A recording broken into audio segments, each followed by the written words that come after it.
Hello, everyone, and welcome back to the State of MMA Today. And as always, I'm your host, Jeremy Roach. And you know we can't get this show started off without starting with our gym showcase. So without further ado, guys, the last week on the show, here you guys go. TDC MMA and Fitness, TDC South Loop especially, guys. That's the one we're promoting here today. I've got friends out there. It's a great place to go. You see their main school here in the West Loop with the giant mats. They're awesome guys. Again, that's TDC South Loop. They're located at 1720 South Michigan Avenue, Chicago, Illinois. You can give them a call at 312-256-5484. All right? You can also go to tdcmmaandfitness.com. All the links will be below, guys. So if you don't hear this, it blasts past you. You don't want to rewind. It'll be in the description. Go ahead and look and click. It's an affiliate, like I said, of TDC MMA and Fitness in Westtown. They're specializing in Brazilian Jiu-Jitsu, MMA, Kyokushin Karate, boxing, self-defense. It's located in the Imazaki Dojo in the South Loop, guys. If you haven't seen it before, you haven't checked it out, you haven't seen the previous shows, go back and take a look at them. We spotlight them there as well, too. Again, they do a great program with TDC Kids and their anti-bullying, so I can't praise them enough for that. Every single MMA school, dojo, martial arts, karate, whatever you want to call yourself, should have an anti-bullying program in there. Because mental toughness and your mental acuity to how to handle those certain situations and know that you can go to somebody and talk to about it is absolutely important. If you're having issues with bullying, you need help, you can always reach out to me. You can reach out to these guys. There's plenty of people out there for you. We're here, guys. There's a big community to support, especially in MMA. A lot of these guys started off with getting bullied, and that's why they went and found themselves something to strengthen their mental toughness. And that's just what it is. So, appreciate everybody being here. Appreciate you guys for checking out the show. This is the 5th installment of the State of MMA Today. We've got an amazing episode for you guys because UFC 226 is finally here. It is International Fight Week this week. If you guys don't know what that means, if you're new to MMA, maybe you're looking at this channel as an introductory to what's going on. International Fight Week is something that happens every single year in the week of July, around 4th of July. The UFC puts on tremendous stacked cards, and they have conventions going on down in Las Vegas. You can go meet the fighters, a lot of them. You can go see all these different sponsors and all the people you want to meet. You can go to Vegas right now, and they're pretty much going to be there. So that's really cool. I love that the UFC does something like that. It's like a fan outreach program in a way too. So it's absolutely amazing. And as you guys know, at the end of the show, we always end with your fighter spotlight. So again, if you haven't been here before, it's going to be better for you this week than any other week, because what we're going to do is something a little different. I decided every 5th show, just so that we can get the word out there even more for everybody. Maybe every 5th, 6th, depending on how I feel as the episodes go along. But we're going to try to spotlight everyone that we've already done. So we're going to do mini spotlights of everyone. We're going to recap, and then if you guys want to go see their full spotlights, you can always hop over to the previous episodes and go see them, as well as there's going to be some clips released to the channel. I'm going to start clipping each spotlight, and it's going to have its own thing as well, and a little miniature thing for gym showcases. So something to look forward to, guys. And like I said earlier in the show with TDC MMA and Fitness at the South Loop, guys, if you want your gym to be showcased, if you need your gym to be showcased, down below, comment, message me. You know I got the Instagram, Twitter, Facebook. Reach out any way, shape, or form. Get a hold of me. Email me. My email's attached to this account. You guys just let me know. We need one for next week. I'm going to be reaching out to a few people. We're going to see what's going on. Absolutely love doing this for everyone, guys. It's one of my favorite things. It's why I started this show, the gym showcase and the fighter spotlight. We got another little image for you as well. We'll pop over to this one and go back to the other one throughout the show. Trust me, guys. It's going to be a good one here today. And we're going to get it started. We're going to kick off with not UFC 226, but if you didn't know, there's a card Friday night before the Saturday fights. And I've talked about it multiple times. It's the Tough Finale show, guys. The Tough Finale show is here. And if you don't know what that means, that's the Ultimate Fighter, the show. Its last episode is going to air this Thursday. So you guys know I'm recording this in advance because I will be out of town. for this Friday and to be able to post this. So I will be watching, this will be recorded and out probably around Monday, Tuesday, and then it'll be you guys on Friday morning. So we'll already know who is going to be facing Brad Katona, and everybody else will, but we don't know right now. But what this is a showcase to me. I'm looking at all these names, and we're not going to break down this too much, just because a lot of these I've already covered before, and I feel like there's so much to cover on the UFC 226 card. But we're just going to stop in and make a couple points here, a couple great things you have to look at. So you also have on the card John Gunther versus Alan, and I'm not going to even try to butcher his last name. He's from Costa Rica. Again, right off the Tough show, the Tough Undefeated show, Tough 27. If you guys have not seen it yet, you're sleeping on a great MMA show. All of these guys came into the show undefeated, so you know you're going to get banger fights. You know something's going to be interesting. You're not going to see these guys lull back around and not take their chances. They're undefeated. They don't want to lose that 0. There's another reason for them to try to fight. Because it's all well and good if you walk into the Tough show with a 7-3 record. You've lost 3 times. So there's not a lot of pressure. You lose again. I mean, yeah, there's pressure because you want to make the UFC. You want to make it into the big show, the big time.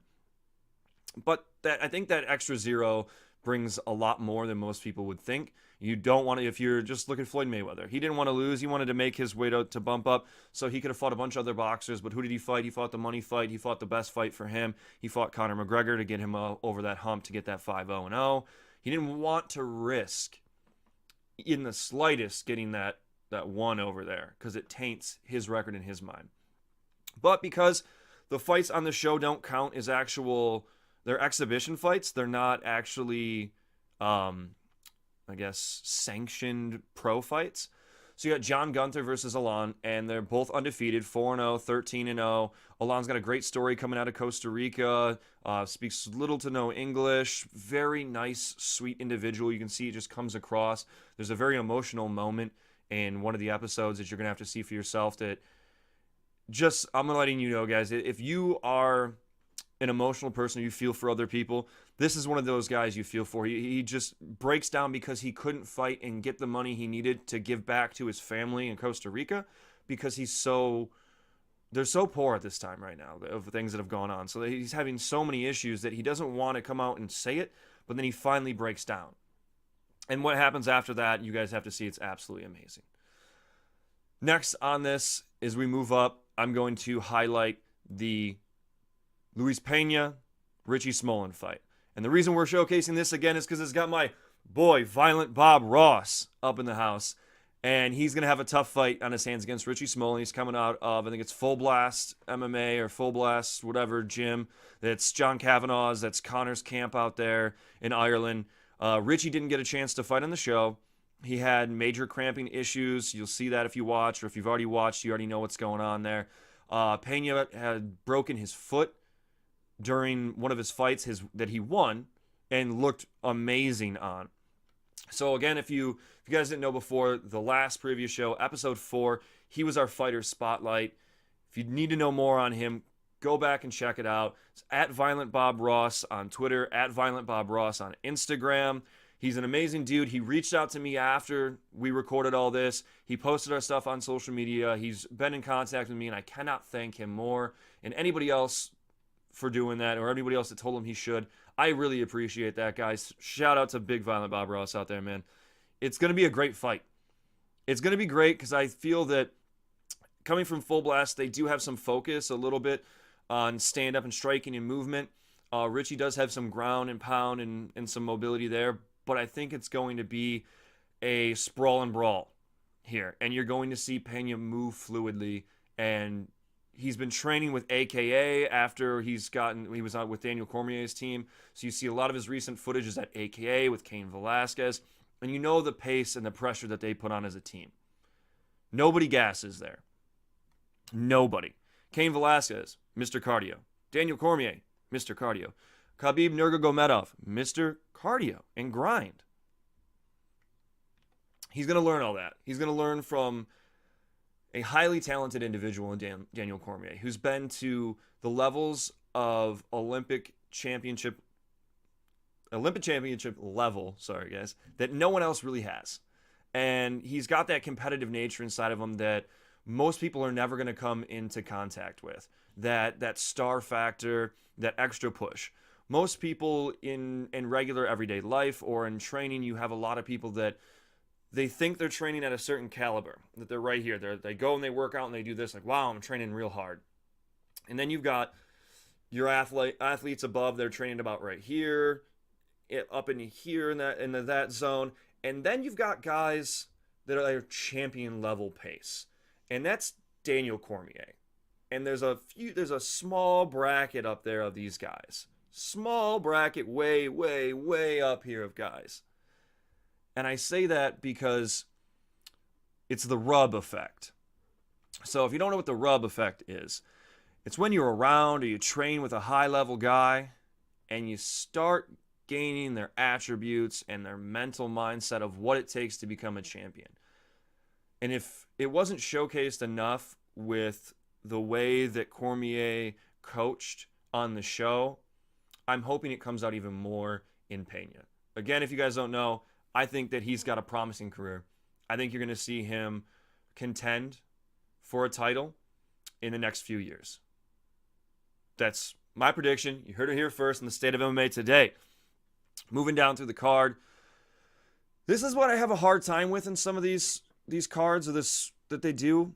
So you look at the record that I'm going to pull up here. Montana De La Rosa versus Rachael Ostovich. Okay? 8-4 record, 4-3 record. Female fighters at 125-pound division. It's a new division. We got to get people out there and in the divisions for the champion to fight and to cultivate it. And I understand that. And I'm glad this is on Fight Pass. Because a 4-3 record is almost like having a 1-1 record or a 2-1 record coming in. So I guess that's not too bad. But you're 4-3. If she loses this fight, this is Rachael. Sorry, Rachel's 4-3. You got Montana at 8-4. Montana is, I think she's going to dominate this fight. I think De La Rosa destroys in this one, just because of the experience that she's had and the other fighters she's competed against. I don't like a 4-3 record being in the UFC like this, unless it's for these reasons at 125-pound division. You're growing. It is what it is. I can't hate too much on it. So we'll see. We'll see where this goes. Not really appreciative of the fight too far, but I really think that De La Rosa is gonna take this one. Moving along, Alessio Di Chirico, if I can even pronounce that right. He's from Italy. Manzano, 11-1. Julian Marquez, the Cuban Missile Crisis is his name. Guys, TKO percentage for the Cuban Missile Crisis right here. I'm looking right at it. All right, 71% of his fights. He's 7-1. 71% of his fights end in TKO or KO. 29% end in submission. You got a finisher on your hands. Manzano over here, he's got a 36% sub, 45% KO, TKO, and 18% decision. So, not bad at all. Not even a bad record. This is going to be a banger of a fight. What the UFC has done is they've loaded this card with young talent who you may not have heard of. And I'm very happy with this. Because you have young talent, even the first two that I didn't look at in the card, because I can't pronounce either one. Oscar Piotr, which is I know is wrong because he's from Poland and I cannot pronounce. It's just wrong. 11-0. Going to be a great fight. No one's ever heard of him. Gerald Mearshart. Okay, he's from the U.S. 27-9. Going to be a great fight. It's the first fight on the card. Matt Bissett, Steven Pearson, 16-7, 22-8. Young fighters. Going to be another good fight. Not much you can really take away because they don't have a lot of footage to look at and to break down, but they're going to be fighting at the 145. Everybody knows we need more 145ers. We're going to need more 155ers. Light guys have been exciting as of late for all of us. But anyway, skipping past all these, we're in our top three. If you're keeping along, the top three fights. Your main three fights of the card, you've got Roxanne Modafferi against Barb Honchuk. This is going to be a good fight. You got number 7, number 8, and the 125-pound, as we talked about. We had another 125-pound fight in the 125-pound women's division, the female division for us. You got the Happy Warrior versus the Little Warrior. And if you don't know about Roxanne, she was on one of the tough shows. I believe she was on the one with Rose Namajunas. And guys, she's awesome to watch. She's fun. She's a little stiff, and I'd like to see how she's developed now. She's got a crazy record of 21-15, so she's got a lot of fights. Her jiu-jitsu is off the hook. I mean, you look at her submissions at 24, her decisions at 62. She's a grinder. She can submit people, guys. She's dangerous off of her back. She's dangerous on the ground. She's, you say the Happy Warrior, but she's more or less, she's like your nerdy fighter. The one, she's the Brad Katona, if you guys know the reference from this Undefeated. She's like Brad Katona. She's got like the little glasses on. You take them off, you're like, it's the Superman change. You go from super nerdy mathematician to, boom, I'm the UFC fighter. If you don't love her, you should love her. We may spotlight her in the future, guys. Trust me. Especially if she wins this, I think she's going to deserve a spotlight. So, hint, hint, maybe next week. And then we move forward. Oh, she's got Barb Honchuk. Sorry, we should hit a little bit on her. She's got a 10-4 record. Decision, though, 70%, 20 sub, 10% knockout. Looks like she's a grinder. I'm really interested in to see who wins this. I'm pulling for Roxanne. If you didn't know already, I'm a little biased. So, we're going to move on. Next fight on the card. This is all on Fox Sports 1, guys. If you didn't know, go check it out. You can watch all this for free Friday night, right before, I think it starts probably around, oh crap, it's probably 9 o'clock, but that's my time, I believe, here Central Time. Yes, 10 p.m. Eastern, what is it? 10 p.m., 7 p.m. So 10 p.m. Eastern, 7 p.m. Pacific. You'll be able to check this out on Friday night, July 6th. All right, so the co-main event is Bruce Leroy himself against Martin Bravo, El Toro. And this, I don't know what they're doing with this fight. Bruce Leroy has been around for a little while now. If you guys don't know him, he's from another tough show as well. He's very charismatic. He wore the Bruce Lee jumper, the yellow one. Fun fighter to watch. Cannot get a win streak going for the life of him. He had like a 4-fight win streak, and then he loses 2, and then he wins 1 and loses 2. They have him up here as he's won 3 of his last 6. So he's 50-50 in his last 6 fights. He win 3, lose 3. I don't know what they're trying to do with him, but judging on Martin Bravo's record, 12-1 record, 42% KOs, 42% subs, 17% submissions. He lands 7.76 significant strikes per minute. And what is Bruce Leroy's? 3.75. Almost double the amount of strikes per minute. I think this is going to be another really exciting smash of a fight. I think this is Bravo's to win, Bruce Leroy's to bolster himself back up a little bit more. He's young still. He was young earlier before. Can you still see promise out of him eventually? Yes. Will it be hard? Of course. I don't know. This is at 145. Maybe he has the potential. I mean, he's 70 inches, so I don't know if he has the potential to drop down to 35, if that's too much of a cut for him. I think he has the height advantage there if he does, but I don't know. Again, my money's on Martin Bravo. So there's that for that. And then you have the main event of the evening. You've got Brad Tavares and Israel Adesanya. I'm going to say that because I'm pretty sure that's right. He's fighting out of New Zealand by way of Nigeria. So originally born and from Nigeria. He's got a good story and background. I love Israel's fight name. It's Israel the Last Stylebender. So any of you anime fans out there in the world, maybe you're a Nickelodeon dude as well. Avatar the Last Airbender. If you ever watched the movie, the shows, that's what that's from. He's the last Stylebender.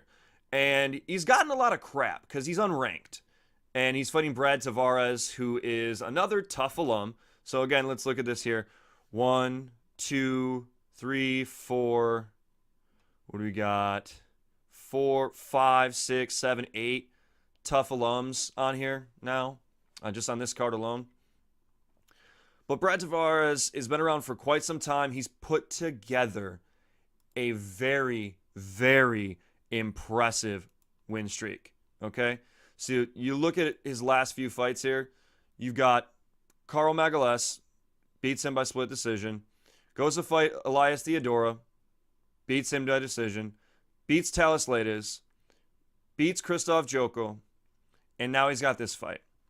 And if we look at, I believe, let's see, they're fighting at 185 pounds. So you look at their middleweight division, and that's, he beat 14, he beat 13, and I don't think anybody else is ranked in that he beat off of there.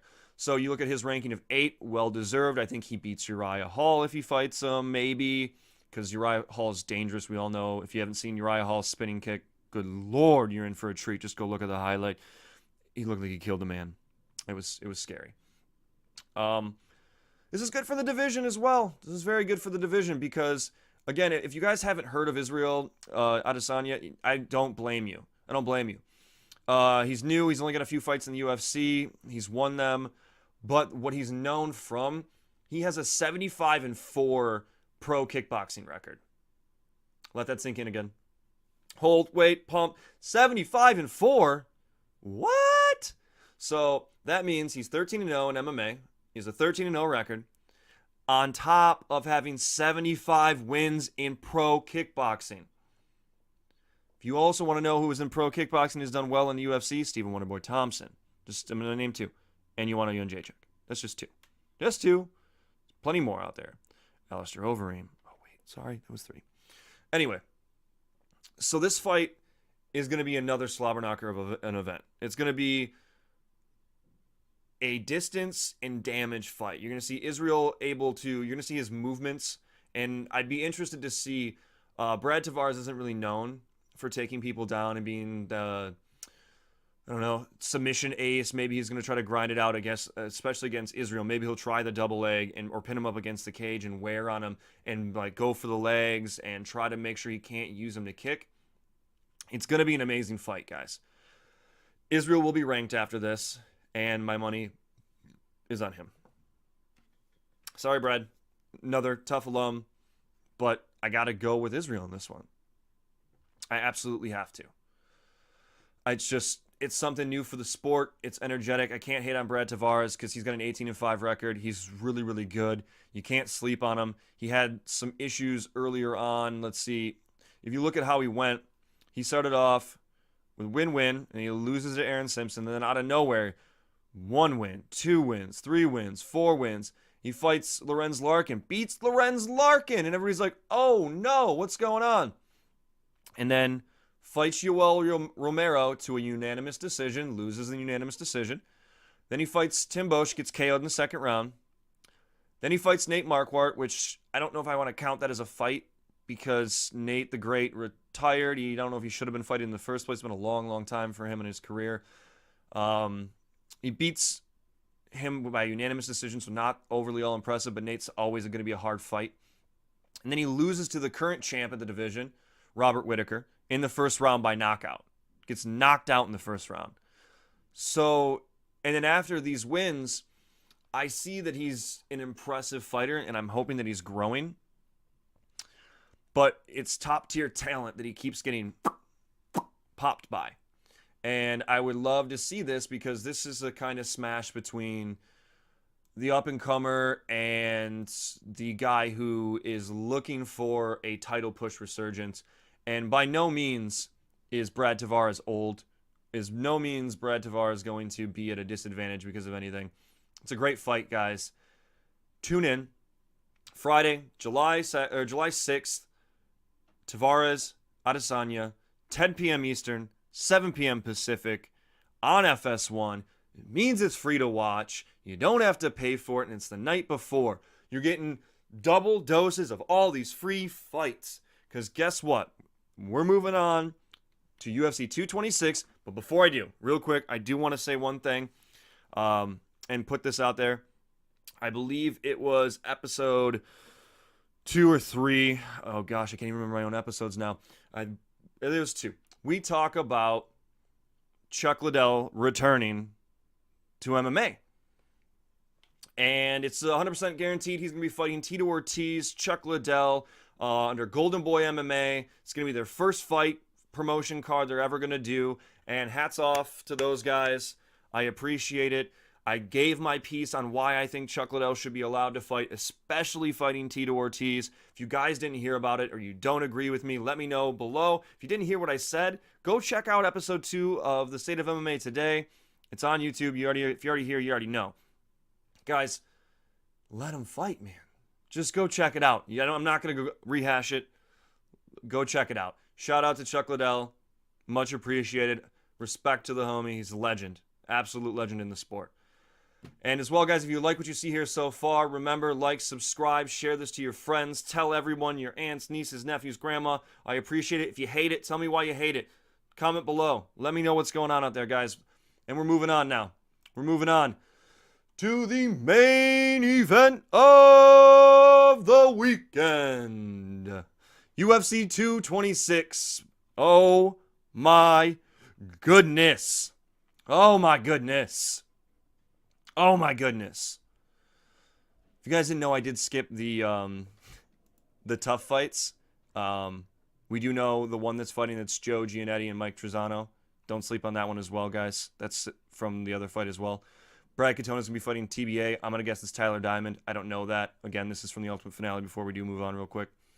I didn't touch on those because, again, I'm recording this on a Tuesday before these things happen, so I'm not going to speak idly about things I did not see or know about to happen. So, without further ado, we're going to start with the UFC Fight Pass early prelims starting at 6:30 p.m. Eastern, 3:30 Pacific time. And we're going to start this out with my grievance about this and also why I absolutely love Paul Felder, period. So the first fight on the card is Paul Felder versus Mike Perry. And they're fighting at 170 pounds. You've got Paul Felder, a 15-3 record. Mike Perry with an 11-3 record. Perry's coming off of 2 losses, and I believe Felder's got 3 or 4 wins in a row. I want to say 3 for sure. Don't quote me on 4. 3 for sure. Paul, the Irish Dragon Felder, is a kickboxing specialist. He's known for his kicks, his hard power, and man, he's been clamoring for a fight lately, guys. Go check out his Twitter if you don't follow some of these guys, or if you're into MMA and if you're on Twitter and you're not following fighters, I recommend doing it, especially certain fighters. Paul Felder is one of them. If he's not only just a great analyst and a mind for the sport, so hats off to him for Fox, and I want to see him go to ESPN and do some things too. He's an amazing fighter. Strong, athletic, durable. But he's been clamoring, I want this fight. I'll take this fight. Oh, this guy's injured. I want to fight. He tried to fight Khabib on short notice over Al Quinta. The guy wants to fight.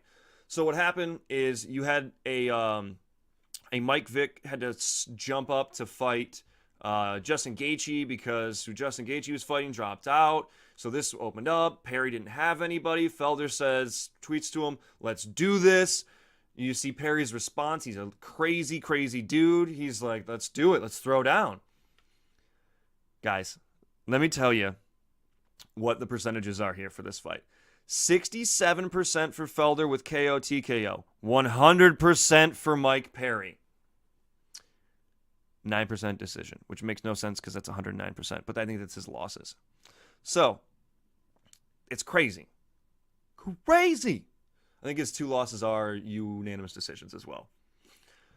This fight's going to be a brawl. The reason why I have a little grievance about it is because it's the first fight on Fight Pass. It's such a good fight, it should be the number 1 fight on Fight Pass or bumped up to FS1, in my opinion. And maybe they're not doing that because they didn't have enough time to promote it before, so they don't know that many people will know that it's going on. It is what it is. Don't sleep on Platinum Perry. Don't sleep on the Irish Dragon. This is going to be a fight. This is going to be tough for both of them. Absolutely tough. Let's see. What do we got next here? Another amazing fight for the female 115 division. You got Jamie Mull versus Emily Whitmire. You've got a 4-2 record versus a 2-2 record. It's going to be interesting to see how these things go. Emily's got a 100% decision on her side. So it's kind of hard. You see 75%, 25%. You got a lot of grinding, grappling, not a lot of finish going on. This one might be hard to watch for some of you guys who aren't into some technical grappling battles, but it's going to happen. I see Jamie taking this one away, in my opinion. I think she's going to be the stronger fighter. She's going to be the one to control the octagon, control space, takedowns. You'll see it from her. She'll move up, I think, in this. You'll see a 5-2. So I'm absolutely happy to see that. We're not going to go through a lot of these early ones too much, guys, because, again, I believe what the platform the UFC is using this for, which is absolutely amazing, so I'll let it happen. The UFC Fight Pass is going to be there's going to be a good fight, one of like everybody kind of knows, or the UFC faithful know who the fight is, and then you're going to have 3 other fights who you may not have heard of, and those are going to be your young talent. These might be the developmental guys on the fights. And I don't think it's a bad thing, especially with the ESPN Plus coming up and maybe the possibility of airing these there or re-airing on ESPN at a later date, just because sports heads are sports heads. So for a long time in my life, I used to wake up and watch SportsCenter every morning and just leave ESPN on, or I'd turn it on while I worked out. So it didn't matter what was on, I was watching it. It didn't matter. This is what I would see the UFC able to do to get these guys' name out there. But you got Derrick Klose, Drakkarklose, from the U.S. I'm going to say he's from Michigan, my home state, just because he has a giant mitten and Upper Peninsula tattoo over his left pec. So shout out to my boy from Michigan. Can't hate on that. And you got Lando Venata. Groovy is his nickname. He's 9-2. Another one, guys, that these guys' record is really, really good. Their knockout and TKO percentage is very high, 50 and 44%. So you're going to see another high-paced striking performance. And you can't sleep on these undercards, because a lot of the times you see these UFC events and everybody's like, UFC 226 wasn't that good afterwards. Or they'll be like, UFC 205 was okay and blah, blah, blah. That doesn't matter too much to me, because if you watch all of it, you realize and you know that a lot of these prelim fights are better than some of the higher level guys, because when you get 2 guys that are super high level, you can get stalemates. If some guy's an amazing kickboxer, Muay Thai fighter, and he's an amazing kickboxer, Muay Thai fighter, and they start fighting, then sometimes you see him just walking, pacing, you don't know what's going on. Yeah, could be that. Doesn't really happen that much below. So that is what it is there. We'll move on from this one. I don't have any picks for you guys for these, but I'm going to go with Drakkar, because he's from Michigan. So if you guys are picking him, you want to go and bet on these, go ahead. Don't listen to me too much, because I'm not betting for odds and money and for you guys. I'm going to pick my favorites of who I want to win, and I'll tell you who my heart I want to win, and then who is more likely to win. Next fight, Dan Hooker versus Gilbert Burns. This is going to be another great fight. 2 guys that, if you look at their picture, just shredded up, just ripped to pieces. Dan the Hangman Hooker versus Gilbert Burns. You got one from Brazil, one from New Zealand. 16-7 record for Hooker, 14-2 for Burns, coming out of Brazil. Let's look at their sub percentage: 47-50, KO 41-43. Hooker's at 41. Okay, this is perfect. 155-pound division. This is a showcase fight for these younger guys. This is going to be a big deal. Takedown average for Burns is 2.29. I'm going to guess per minute. 2.9 takedowns averages. He's got what? His takedown accuracy is 37.14%. Takedown accuracy from Hooker is 42%. Hooker defends 76% of his takedowns against him.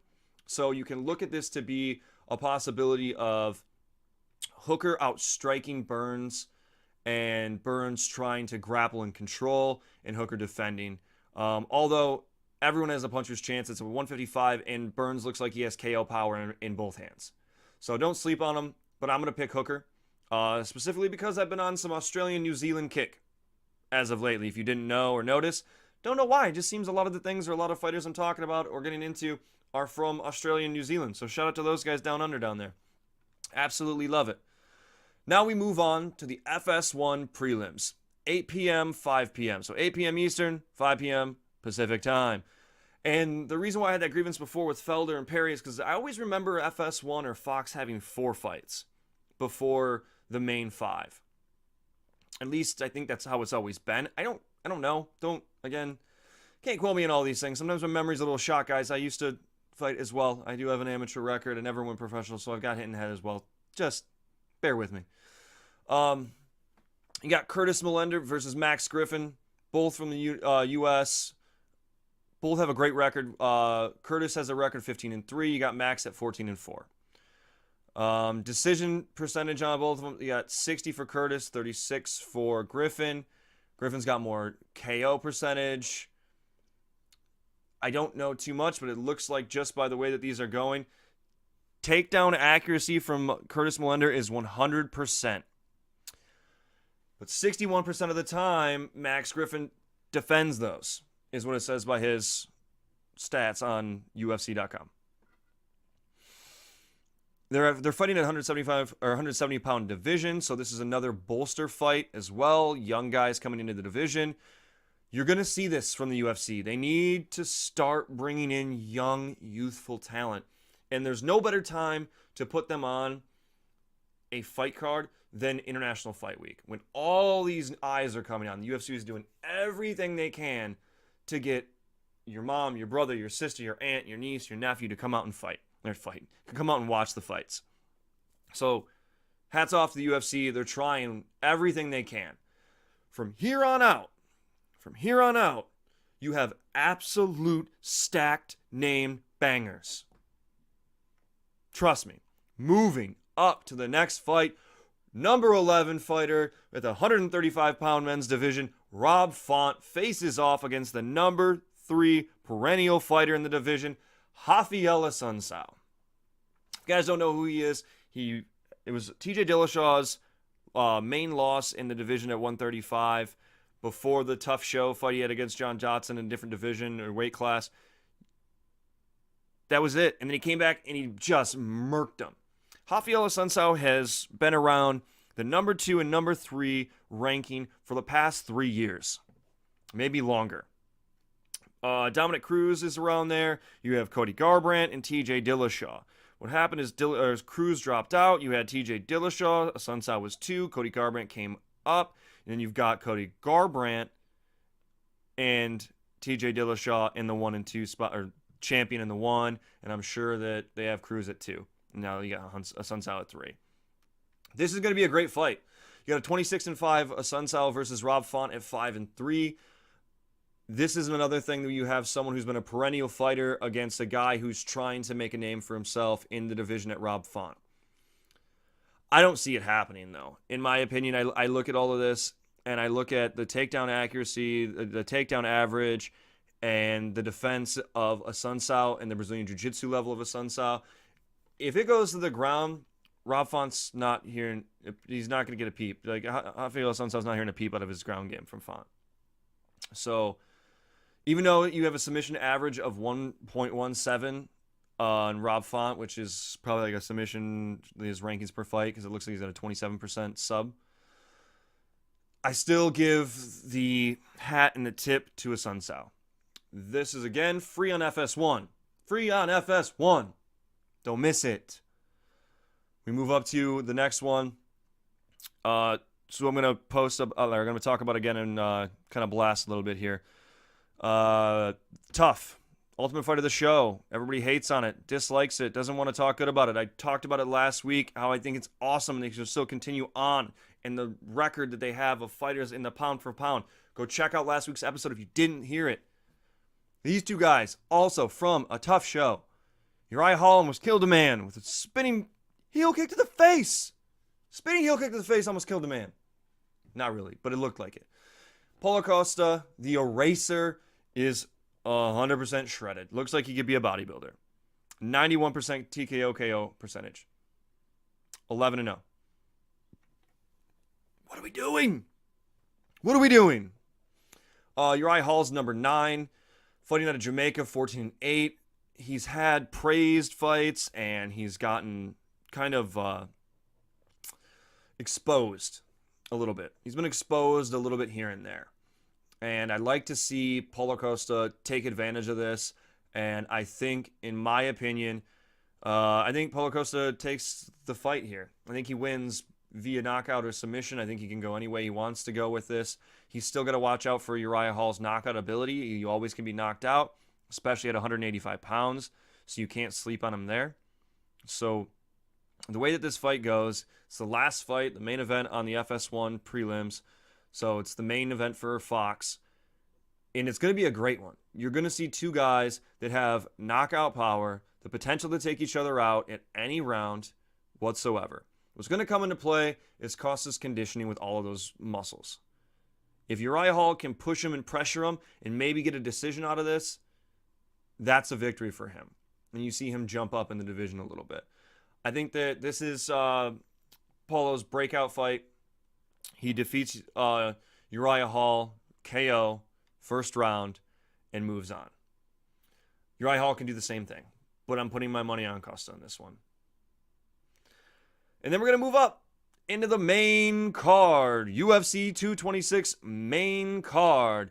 The first fight is Gokhan the Rebel Saki versus Khalil Roundtree Jr. And if you guys don't know what this fight is, this is the UFC and Dana White gifting you a striking battle, a banging fight. I say this because if you look at the takedown average for both of these gentlemen, zeros across the board. Takedown accuracy, zeros across the board. Takedowns defended by Gokhan, 100%. Takedowns defended by Khalil, 50. Khalil's got a 7-3 record. Gokhan Saki's got a 1-1. You're like, why is Gokhan Saki fighting? Why is a 1-1 guy on the main card? What is this, CM Punk all over again? Hell no. If you don't know who Gokhan Saki is, take that rock, throw it up, get out from under it, go find some highlights on YouTube. Okay? This man, again, you got another kickboxing legend. Pro kickboxing legend that's got knockout power in each leg and in each hand, and we've seen it before in the UFC with a hook knockout. This fight was given to us specifically for Gokhan Saki to learn a little bit more, but also to give him a good fight so that then no one's going to try to take him down.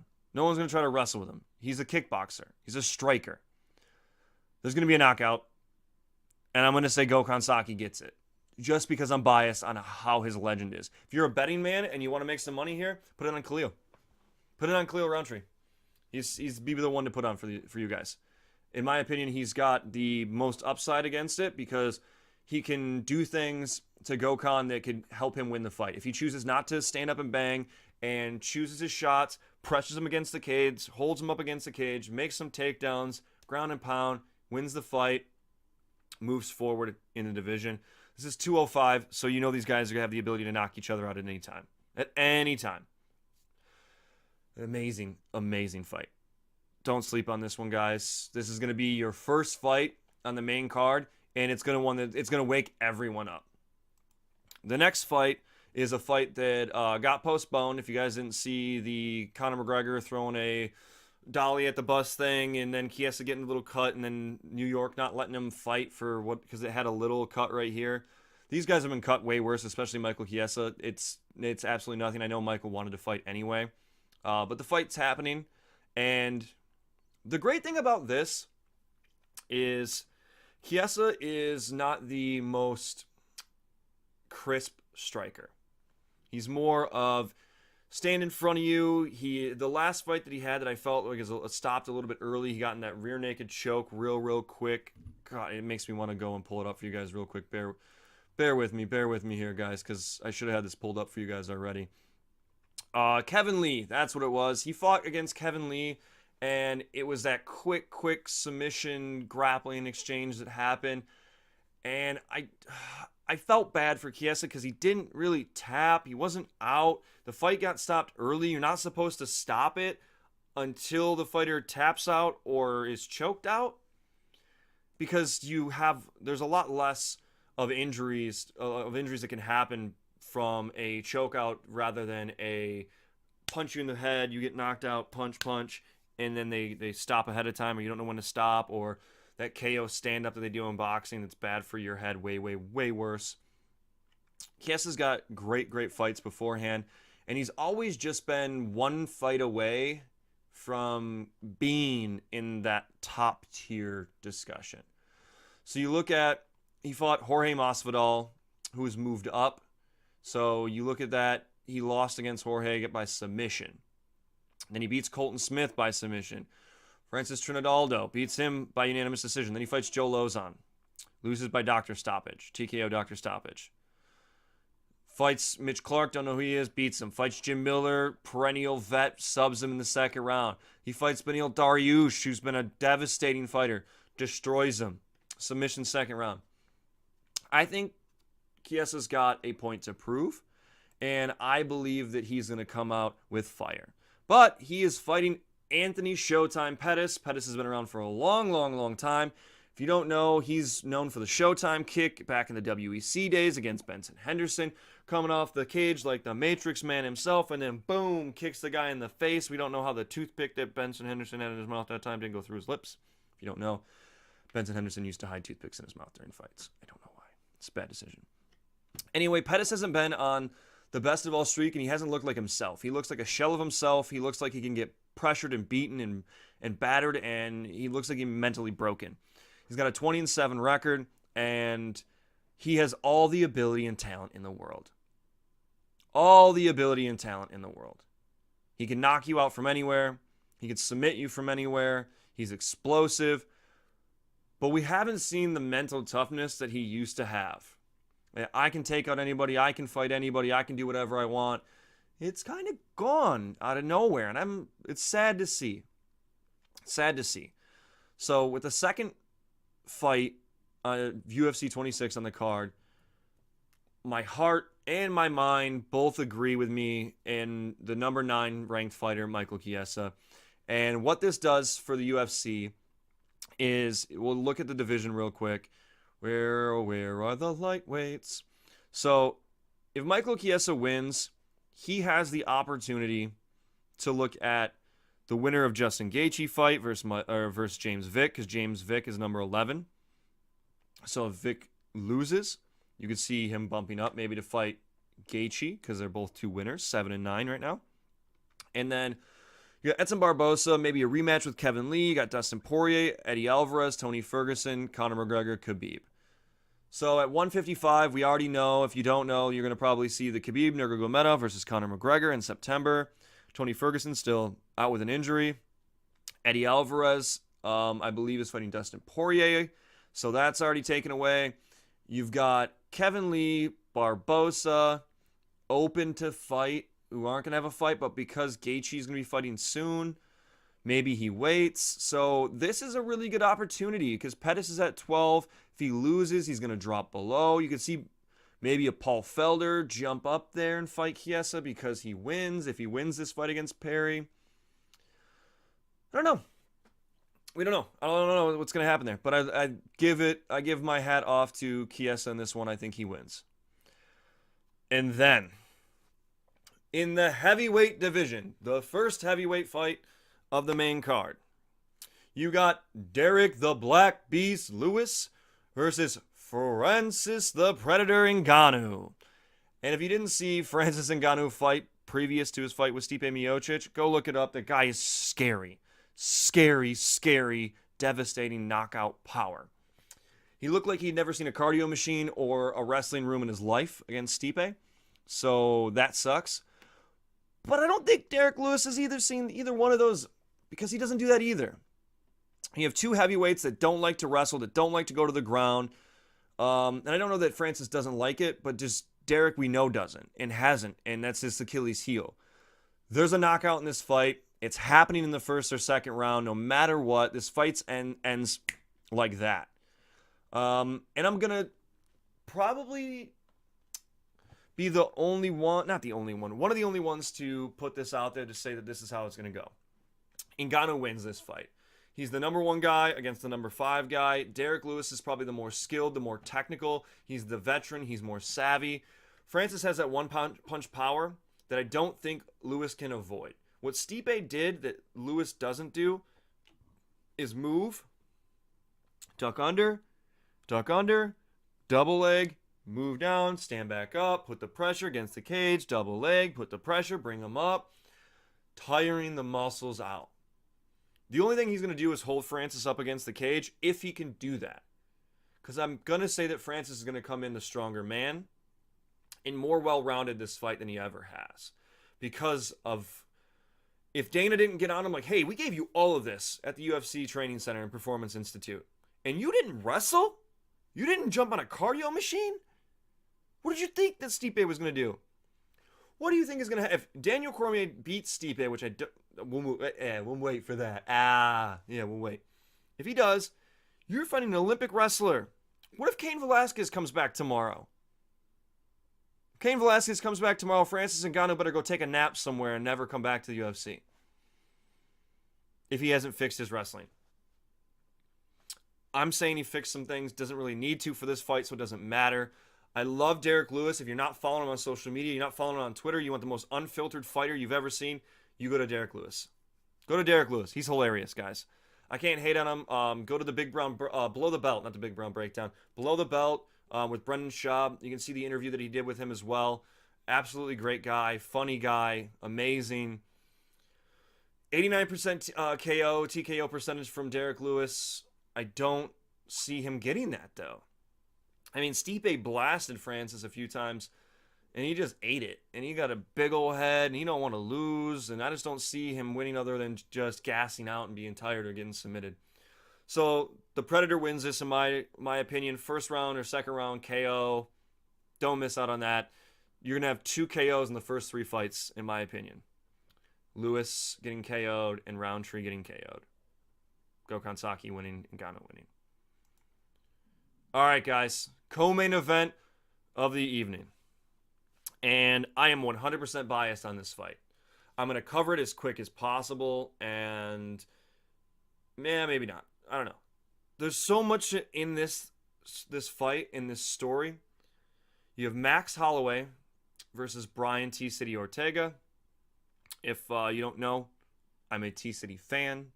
I'm a big Brian T-City fan. I watched Brian Ortega on the Gracie Jiu-Jitsu breakdowns, where they used to do a Gracie breakdown after all these fights and break down the submissions that happened. And he wasn't even fighting MMA then. And now this kid has come out of nowhere. And if you don't know Brian's story, watch what is it? The UFC does not Unleashed, but it's a behind the scenes countdown. The UFC countdown. Watch the countdown on Brian T-City Ortega. You're going to learn a little bit about him. He's created the Brian Ortega Foundation. He's on a mission to help underprivileged families and children, and he just assisted kids with cystic fibrosis, and you can't help but love this guy. He's 14-0. He's undefeated in the UFC and in MMA. He's fighting Max Bless Holloway, who is probably to be considered one of the best, if not the best, 145er of all time. Wins in a row. The way he beat Jose Aldo both times. Destruction after just dismantlement. Not like Conor with the one-punch hook, but dismantled him. Beat him in his own game. Pressured him, takedown, ground and pound, back up, outstrike him, back down, beat him up. Aldo looked like just a jabroni off the street against Holloway. Holloway had the main thing here of why I'm picking Brian Ortega to win this fight. And I don't even know if I should, because I think that Holloway has the advantage stand-up wise. He's more creative, he's more precise, he's been doing it better for longer. Brian Ortega is just coming into his own with his striking game. He's still a little stiff. If you watch his Cub Swanson fight and his other fights, he kind of is a slow starter, slow beginning fighter. He kind of can get taken advantage of. He's known to lose rounds, and you can't do that against Max Holloway. You cannot lose rounds. But Ortega has that explosive submission factor, and he's got knockout power at 145. Whereas I think Holloway's got power in his hands, but he's got precision and timing, and that power comes here and there. He's got a 47% knockout percentage. T-City's got that 21, but he's got a 50% sub. 29 decision. I'm gonna pull up both their records right now for everyone, or not both their records, but both of their past histories, just so that you guys can kind of see what's going on. You have this resume from Holloway. KO against Aldo, KO'd him. These are all wins, by the way. I'm going to list off all these because they're all going to actually start from the bottom. He comes off a loss to Dennis Bermudez. He comes off another loss to Conor McGregor. You're like, oh, shit, what's going on? Comes in, wins his next fight by KO. Next fight, Andre Fili, third round submission. Next fight, Clay Collard, KO in the third round. Next fight, Akira Corsana, knocks him out in the first round. Cole Miller decisions him. Cub Swanson submits him in the third round. And then you got Charles Oliveira, first round KO. Jeremy Stevens, third round decision. Ricardo Lamas, third round decision. So you look at this, and then you got Pettis, KO third round. Aldo, KO third round. Next one, Aldo, KO third round. So he's got a history of late round knockouts. He's got one or two early round knockouts. He puts the pressure, finishes you. Punches and bunches, and the amounts that he throws, his volume is high level volume. Can T-City match that? I don't know. You look at Brian Ortega's resume here. He does have a no contest in there for the one early fight, the very first fight that got overturned that he had. He had a bad group of people around him at first. Friends were trying to get him to take some things he took, and he came out about it, and he's been clean ever since. So he gets a no contest, even though it was a win. He fights Thiago Tavares, fight of the night, TKO in the third round. He fights Diego Brando, who's a striker and an amazing jiu-jitsu player, submits him in the third round. He fights Clay Guida, and he TKOs him in the third round. And then he fights Renato Marciano. He submits him in the third round. Then he fights Cub Swanson, and he submits him in the second round. Gets him in this guillotine, and then relaces it mid-hang on top of the guy in the air, submits him. Fights Frankie Edgar, knocks him out in the first round via uppercut. Oh, wait, he knocks him out first round in the uppercut.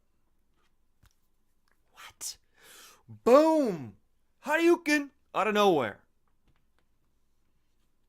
I'm biased, guys. I'm picking Brian Ortega to win this fight, and I don't think this is the last time you watch these guys fight. I think they fight again after this. I think that the 145-pound division is going to be one of the most fun divisions to watch in the future now. We'll look at the rankings for you guys just so you can understand and see what I'm saying. Max Holloway, Brian Ortega, you got Jose Aldo, let's kick him out of there. You got Frankie Edgar, Jeremy Stevens, Cub Swanson, Josh Emmett, Chan Sung Jung. Then you've got Darren Elkins, Ricardo Lamas, Miles Jury, Zabit Nurmagomedov, Duho Choi, Calvin Cater. All these guys who are young fighters. Maybe not Jeremy Stevens, maybe not Frankie Edgar, but those guys are perennial fighters as well. You got these young guys below who can move up. Oh boy, oh boy. And guess what? Both of these two, Max Holloway and Brian Ortega, can move up to 155. Boys, ladies, and gentlemen, do we have an amazing champion? Either one. Blessed be. Oh, guys, I'm picking Brian T-City Ortega. I'm picking him by submission in the third round. I don't even think it goes championship rounds. And the reason I say that is because Brian Ortega's jiu-jitsu is at black belt tier. He trains with straight up assassins in Henner and Hiron Gracie, whose father founded the UFC. Yeah. Whose uncles are Hickson Gracie, Hoyce Gracie, Hoyler Gracie. What are we doing? The lineage is there. Max Holloway's jiu-jitsu coach also is affiliated with the Gracie Academy and is affiliated with Hickson as well. And they're a great, great group of guys. No sleeping on them. Max Holloway, I believe, is a purple belt, though. There's no way, shape, or form that I see Brian Ortega getting submitted by Max Holloway, just because I'm so confident in how many times Ortega's been put in those situations in uncomfortable places. What happens is you could see that Holloway could overwhelm him with strikes, with pressure, And then when it goes to the ground, disengage, come back, and get him to come up and make Ortega fight a stand-up battle and beat him by points. But this is a 5-round fight, and if it goes 5 rounds, it's going to be tough to keep that up. It's going to be tough. So with this fight, I'm going to say it right now. You're going to hear, and new Brian Ortega. Moving on to the main event, guys. Finally, we made it. UFC 226 main event. Here we go. Stipe Miocic versus DC Daniel Cormier, the light heavyweight champion versus the heavyweight champion. Clash of Titans. If you guys don't know, Daniel Cormier used to be in the heavyweight division before he cleaned it out for a while, jumped down to light heavyweight. His boy Cain Velasquez was supposed to come back, so he dipped out of there. This man has fought in the Strikeforce heavyweight tournament. If you guys don't know what happened there, he's made guys that are in the heavyweight division get picked up, flipped, dumped on their head, thrown around, beaten up, battered and bruised. He's in the same thing in the light heavyweight division. It's absolutely crazy. DC is an amazing fighter. He could be one of the greatest of all time. Stipe Miocic is by far the most overlooked fighter always. Every time he fights somebody, everybody says that he's not going to beat him. Fought Francis Ngannou. Everybody said he can't beat him. He's going to fight Daniel Cormier. Everybody says that Cormier is going to walk right through him. Stipe Miocic has defended the heavyweight title more times than any other heavyweight champion ever. Wait. Hold. Let me repeat. Stipe Miocic has defended the heavyweight title more times than anyone in UFC heavyweight history. How are you sleeping on this man? No, he's not an Olympic wrestler. No, he's not your world-class boxing striker. He's clean, he's crisp, he knows what he's doing, he doesn't make stupid mistakes, he's got cardio, he pushes the pace, he's hard to knock out and knock down, he's hard to submit. It's the heavyweight division and everybody can go down with a punch. This is going to be a clash of fighters. It's going to be if Stipe Miocic can get off of his back, defend takedowns, and get Cormier away from him. Cormier doesn't also have a boxing background. He's a wrestler. He's done well with his striking, but I think Stipe beats him in that level. I think if they stay standing, you're going to see Stipe able to deal with Cormier and manage the distance. What he's not going to be able to do is Stipe is not going to be able to do this left jab, hard right, double leg combo. Cormier is going to stuff that, put him down on the ground, and keep him away. What you're going to see is Cormier is going to push the pressure, meet him in the cage, push, get him up against the cage, beat him up, take him down to the ground, put the pressure and apply that meanness and that toughness and that grit. He's going to khabib him, he's going to wrap up those legs, he's going to hold him and pop, and try to get that submission. Try to make Stipe make a mistake on the ground. I don't know if it happens. This is huge because if Cormier wins, there should be a rematch. And maybe it doesn't, you don't get a rematch. Maybe Cormier retires. He says he's got a few fights left. The only way that Cormier comes back is if Jon Jones comes back to the UFC and it's Daniel Cormier, Jon Jones for both belts. Whoa, hitting my own stuff here. For both belts maybe, or one belt, or whatever weight class they decide. It's going to be a catch weight, and whoever wins gets both belts. Jon Jones heavyweight champion, Jon Jones light heavyweight champion then. Unless DC beats him. And then DC becomes the greatest fighter of all time in the UFC. Becomes the only fighter to hold the light heavyweight and the heavyweight belt simultaneously. So he's double pound champ in the heavier divisions. And he will go back to fight Jon Jones, and if he fights Jon Jones and wins, he'll redeem his losses and retire and become the best fighter ever in the UFC history. If Stipe wins this fight, he beats one of the best fighters of all time in the UFC. Daniel Cormier goes back down to the light heavyweight division and defends his title again. Has to. Cannot go out on a loss like that. Cannot. Absolutely cannot. And then you have Stipe Miocic, who might be widely considered the best heavyweight in UFC history. Crazy, huh? Absolutely crazy. This is the stuff you guys have in store for you at UFC 226, live July 7th. You can watch it at 10 p.m. Eastern, 7 p.m. Pacific. Guys, I'm absolutely appreciative of everything that we've done here so far. We hit the most views we've ever had with the last episode. Shout out to everybody that liked, subscribed, and shared. I absolutely appreciate you guys. As always, if you didn't know, this show is sponsored. You can see the corners by Onnit. That's ONNIT.com. So either up here, down there, go check them out, guys. Again, we got the gym showcase behind. Let's just switch it up here for good measure, and we'll bring this one back. TDC, guys. South Loop, 1720 South Michigan, Chicago, Illinois. Go check them out. And we're going to step into, right now, my favorite part of the show, and that's the fighter spotlight.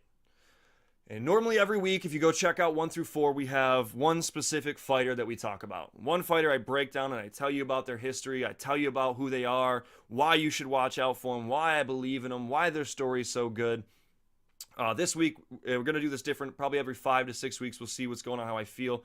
We're going to recap a little bit. It's going to be a short little recap-ish, and then you guys want to know more information. All the links will be in the descriptions, as well as check out the previous episodes so you know it's going to be 1 through 4 to see all of these guys I'm about to tell you about now, and gal, because there is one gal in this. She's the first one on here. I'm going to let you guys know, if you did not see her fight at UFC 225, it wasn't the best performance by her. She did an amazing job in the first round. You can see her growth that's going to happen and where she's going to be at that division. I think that she's the future for the 145-pound women's division, and that's what we need. We need someone that fought Holly Holm. You go, oh, wow, look how she did at this. Let's see what's going to happen later on. Megan Anderson, everybody, out of Australia, fighter spotlight, number 1 that happened. If you don't know much about her, she has a fight breakdown. It's an Aussie and fancy breakdown. She does with Laura Sanko. She's also with Sanko, I believe. She's with the Fox promotional team, and she does a lot of press with them. She does Invicta stuff as well. Megan Anderson started fighting in 2013. She started training MMA. She's probably one of the most marketable women's MMA fighters ever, just because of the way she speaks. She's well-spoken. She's first-team all-dime piece. She just had a showcase in the Women's Health magazine. We'll put that below as well. Go check her out, guys. I believe it's at Megan Anderson MMA for all of her accounts. More in the very first episode of the State of MMA, so go check her out. The number 2 spotlight, episode number 2 that we had was Bam Bam Tuivasa. If you guys don't know who Bam Bam is, go check him out. He just won his last fight against Andre Arlovski, former heavyweight champion. Great fight. Could have went either way. Very big decision. Guy does a shoey at the end with a guy in the crowd. If you don't know what the shoey is, it's from Australia. You pour a whole beer into the shoe, you spit into it, you chug it, and it's over. And you move on, and they celebrate. This guy's hilarious. He's another UFC heavyweight that's got a lot of potential. Looks just like Mark Hunt. He's going to be there, guys. Just wait. Oh, yeah, and I forgot. His walkout song I need to talk about real quick. It's Titanic. Walks out to Titanic. My heart will go on. I love it. This guy's a character. Absolute character. Go check him out. Also, I think it's at Bam Bam Tuivasa on Twitter, at Bam Bam Tuivasa on Instagram. Links below. 100% go check him out, guys. Episode number 3, we touched on Sugar Sean O'Malley, straight out of the Dana White Tuesday Night Contenders series. He won that fight, got into the UFC. Nothing but impressed by this young man. Absolutely amazing. He's hilarious, funny to watch. If you want to go see more on him, he's taken the road of Demetrius Money Mouse Johnson from the 125-pound men's division, and he is streaming live on Twitch. If you don't know what Twitch is, it's twitch.tv. That's where everybody streams video games. You can check them out live. It's got their video just like me down here. And then you have the background that's all them playing their video game. So if you want to go and reach out to the fighters and talk to them, I mean, Sean O'Malley had 70 viewers the other day and replied to everyone. He does subscriber games. So if you want to play a game with him, maybe you're a gamer, you want to reach out to him, or you just maybe want to be interested and you want to talk to your favorite fighter, Sugar's that reachable. You can just go talk to him on Twitch. be right there. Hey, man, how's it going? I did it. He responded to me. Super easy. I let him know what was going on. It was super awesome. So it's, let me double check. I think I have it's Twitch TV .SugarSeanMT, I believe. Let's double check here. Yes. Just Sugar Sean O'Malley. Look him up, guys. TwitchTV.com or Twitch.tv. Sorry, not Twitch.com. Twitch.tv. Go check it out. I'm also there as well playing video games, but that's not about anything on this channel. He was in the Fortnite Pro-Am. Absolutely amazing, and he just got partnered with Optic Gaming, so great things in the future to see from Sugar Sean O'Malley. And then we move on to last week's number 4 Violent Bob Ross. Violent Bob Ross himself, Luis Pena. Got a shout out to him. Man, he's one of the only guys that reached out to me from doing this, and I absolutely appreciate it, guys. That's what this is for. The outreach of the fighters, the outreach of these gyms. I want to showcase, just like TDC back here, I want to showcase just like Luis Pena coming up in this fight on Friday. You guys support him, reach out to him. It's at Violent Bob Ross on Twitter, at Violent Bob Ross on Instagram. He will respond to you. He will retweet you. He is very open. You can talk to him. He's very attainable to reach out to the guy. He's training at AKA now. He's got a fight coming up. He's got an amazing story. If you didn't hear about it before, guys, go check it out. He was orphaned. He was adopted. Brought over here to be an amazing person. He's an amazing individual, guys. He is going to be in the 155-pound division talk next year, no matter what. 3 years from now, he's a contender. Guaranteed contender. I'm telling you here first. Right here on the State of MMA Today, boys and girls and ladies and gentlemen and whatever you want to be called, he's going to be it. Just saying, man. He's a fun fighter. And for him to respond out and react to his fans like I see him doing, I have to applaud him. I have to applaud that. Yeah, he's not a GSP or a Connor and getting flooded in with a bunch of people and it's too hard. But when you have the ability to do that at your start, do it. Reach out to your fans. That's how you grow your fan base. And you know what he's doing? He's growing his fan base. And I hopped on the bandwagon before, but I'll drive the truck. I'm driving the bandwagon around now. I'm on it. Violent Bob Ross fights Richie Smolin this Friday, July 6th on FS1. Don't miss it. Don't miss it. That is it for today, guys. That was your speed round of the Spotlight. We went through everybody today. I wanted to recap and let you know I'm going to have the pictures up of everybody. You're going to have the links up down below to everything we've talked about today, to TDC MMA, to each and one of those fighters out there. You got the On It logos. You know where to go. Tell them who sent you. Get the word out there, guys. If you like the show, do me a favor. Click the subscribe button. Click that bell. Put a like on there. I would much appreciate it. Send this to your friends, your family. Post it on Twitter. Let me know below in the comments when you do it. I'll shout you out as well, too. We're looking for more sponsors as always. We're looking for the next gym to showcase. I'm reaching out, guys. If you know somebody, you want somebody up here, let me know. We'll put them on the show. All right? I'll let them get there, guys. I'll let them get up here. We'll put them up there. It's going to be great. I thank you guys for all your support. Thank you for tuning in to the 5th episode of the State of MMA Today. I'm Jeremy Roach. I'm out.